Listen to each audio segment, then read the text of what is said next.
Welcome to Longbox Diving, where we pull comics out of the long box. So I have Thor 475 that I'm going to be talking about today. Hey, it's this one. This cover is pretty cool. I'll give it that. I mean, the Thor's face is a little weird, but it's still a cool cover. I like the lightning, right? The lightning coming from the four panels, and it's the way they have it. It's actually I don't know what the term is for it, but it's a neat cover. It's kind of flashy, but it's also a big comic. Apparently, it's the 475th issue, and that means a big deal. They couldn't have waited 2 years to get the 500th. But so we're looking at Thor, right? So this is a big difference from the last comic I read, where Thor was still just goofing around with Dracula. No, apparently he's in a spaceship now, and he's turned his back on Asgard, and I'm like, whoa, that's something that happened. That's a little change. Was not expecting that. But he's in a spaceship with the High Evolutionary and a bunch of people that turn into gods. What I've gathered from reading this, they used to be criminals, and the High Evolutionary basically turned them into knockoff versions of the Asgardians, which you'll see more of as I get into it, right? Because it's pretty clear that they're knockoff versions. But yeah, they touch down, they land on Mount Wundagore, and High Evolutionary's like, let's explore the area, find all of our stuff. We are more evolved. That's his whole idea, right? And Thor doesn't seem too happy to be there. He's kind of like a little standoffish. He did reject Asgard, so he's kind of off on his own. And but he is absolutely stronger than the rest of them. He is Thor, God of Thunder. But yeah, they encounter some guards of a different neighboring country, and of course they start shooting at the godlings. I'm gonna bring this up. This is one of the. This is like a bad writing.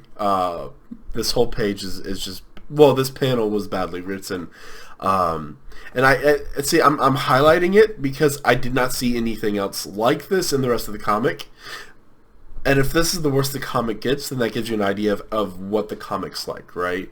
If the only thing I picked up as really being bad was this, then the rest of it's probably a little better. Blitzia, I want to say her name is.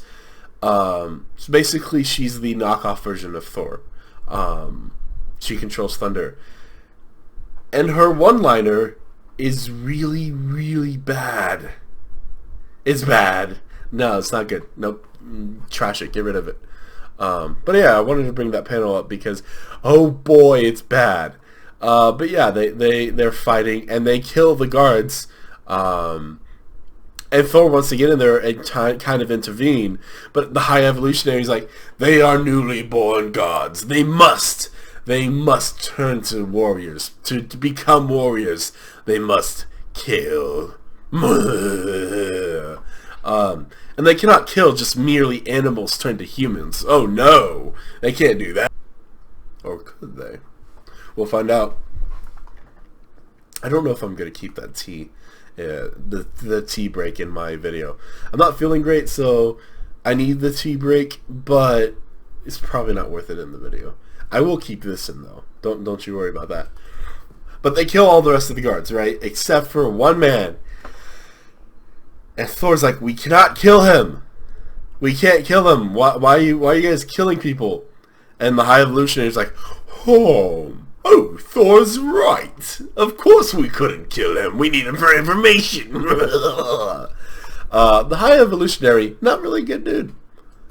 In case you didn't know that. But this is where we first see a bunch of our, like, my interpretation of Thor here, that he's not really happy about where he's at. And it's like,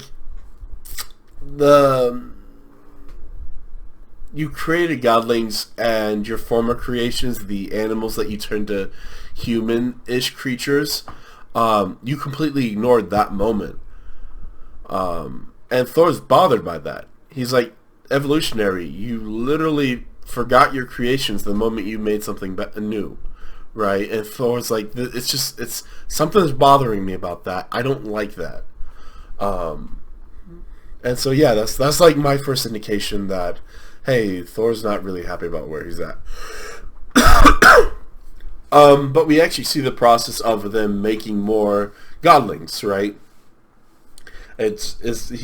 He literally pulls a knack from like the ooze, and it's a big dude. That's his power, as being a big dude. T-break. But Thor welcomes Anak to the group, and then we see another one made, and this one, I forget her name, Zephra. There we go. Basically, she's a speeder. Hey, did you know this video is not suitable for children?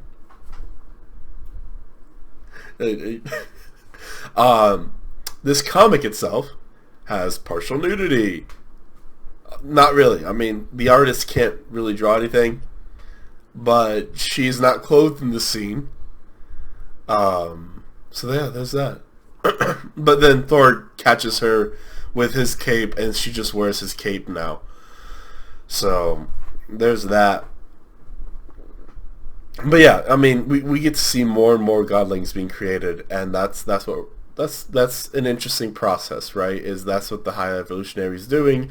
That's why he's here right now, is to create more of those. So that said, we see a break right before we get to the third one created. And this is one of his creations. I think it was Man-Bat or something. I forget. I literally don't know his name. But he's leading the human-esque animals. And they want revenge on the High Evolutionary for just leaving them. That's their entire motive. So there's that, kids. And then they create another guy named Ryger. And basically he's a Heimdall ripoff. So he can just see things. That's his superpower is, hi, I see things better than people.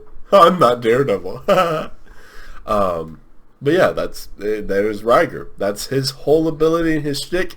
And then we get a panel of all of them together. The big guy, the lightning person, the warrior, the seeing people, the fast person, the fire person, etc., etc., etc. You get to read all about them and what their powers are and where their inspiration's from. And then you have Thor, who's an actual god, and not just a ripoff. But yeah, Thor's just, again, it's our second clue that Thor's like, I don't feel like I'm fitting in this group here. They're not really gods, and not only that, but he doesn't treat them as gods, right? He treats them as godlings. And so Thor does not feel welcome in this group, and Blitzia makes that explicitly clear. And then we get an Odin, we get a Thor flashback. Basically, Odin's like, hey Thor, you need some humility. Go to Earth. Boom. And he basically takes on the form of Donald Blake on Earth. And Donald Blake is his alter ego that Odin crafted for him, right? Odin said it was never real, that Donald Blake was just a shell that he made for Thor. T-break. Thor's just remembering all of his time on Earth and how he felt alone a lot of it, right? And his punishment was to go to Earth and learn some humility. And so he flies down to a cave because he was moody, and so he hit a wall. And you know how you do when you're 13 and you hit a wall because you're so angry at the world? Yeah, that's Thor. So Thor hits a wall and flies down it, and he sees a blue light. He has his memory flashback, and then boom, there's Donald Blake. The real Donald Blake, who's been trapped here since the beginning of the Thor comic for, I don't know, like all of 40 years? Give or take. So there's Donald Blake, and he's like, where did I put that walking stick? Huh? So basically, Odin, who's a terrible dude, said, hey, there's this human. I'm choosing this human's form. This is going to be Thor's form. But I can't have this human interacting with Thor, so this human, you're going to a coma. Congratulations. And you're staying in the middle of Mount Wundagore. You don't get to go anywhere. Oh well. You know, Odin's such a good dude. He's so great. Like, Odin never makes mistakes. Odin has never made a mistake in his entire life. He is so wise.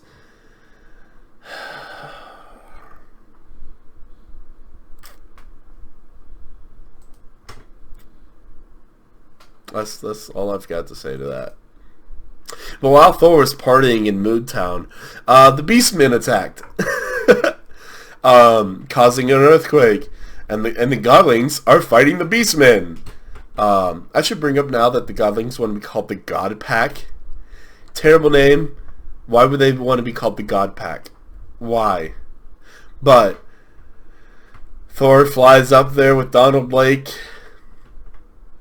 and gets into the fight, and it's pretty good. It's a pretty good fight. But Man-Bat, or whatever his name was, don't look at the T, captured, oh god, what was her name? Jane Foster. He captured Jane Foster. And Jane Foster's like, Thor, do what he says! Ah! Because, you know, women in Thor comics, right? Everyone I've read so far, that's what they've been.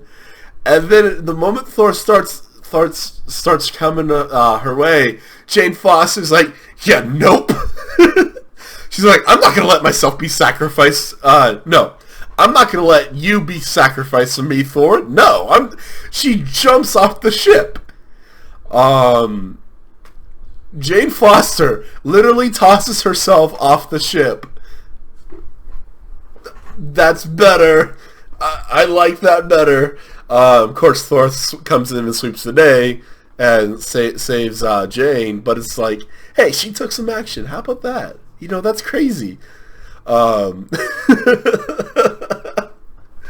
Thor shouts, and at this moment they've all been waiting for, Godpack Attack!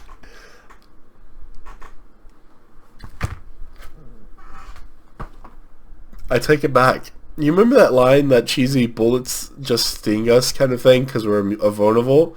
Invulnerable. I said that wrong. This was the worst line. This was probably a worse line. Godpack Attack.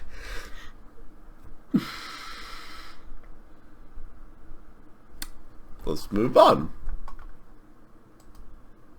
Of course, Thor rescues Jane Foster, and he brings her to a safe location with Donald Blake, and Jane Foster's like, wait, hold up a minute.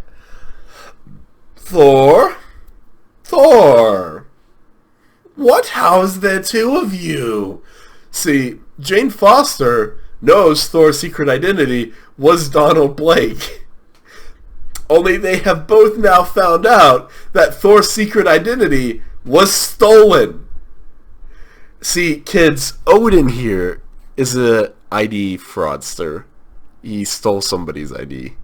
So, kids, don't trust no Norwegian gods. That's all I gotta say. Old men who walk around in forests, don't trust them. Who will die for 7 days. Don't trust them. But all kidding aside, back to the cool stuff.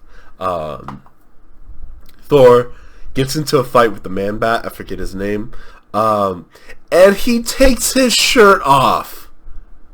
He literally takes his armor off. Kid, not suitable for kids. Just pointing that out, okay? In case it wasn't clear enough. Not suitable for kids. Thor's not wearing a shirt.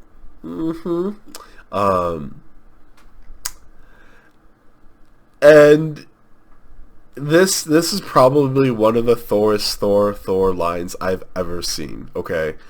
So Thor, not wearing a helmet, not wearing his armor, not wearing anything but like pants, and if that, is getting beat up and fighting, and he's like, 1 second. Adam Warlock is in sooth a worthier foe for any, and few may endure even a moment's clash with the rampaging Hulk. But this day you do face Thor.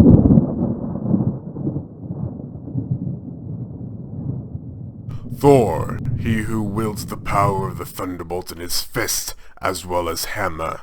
Thor, he who is storm incarnate, the tempest made manifest.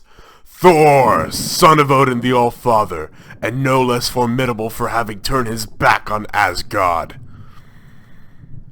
Mjolnir has reassembled the very molecules of my garb into a new pattern, one which does not break with the past, and boldly heralds the glories to come. My former raiments did well befit the scion of Asgard that I was. Still am I Thor, god of thunder.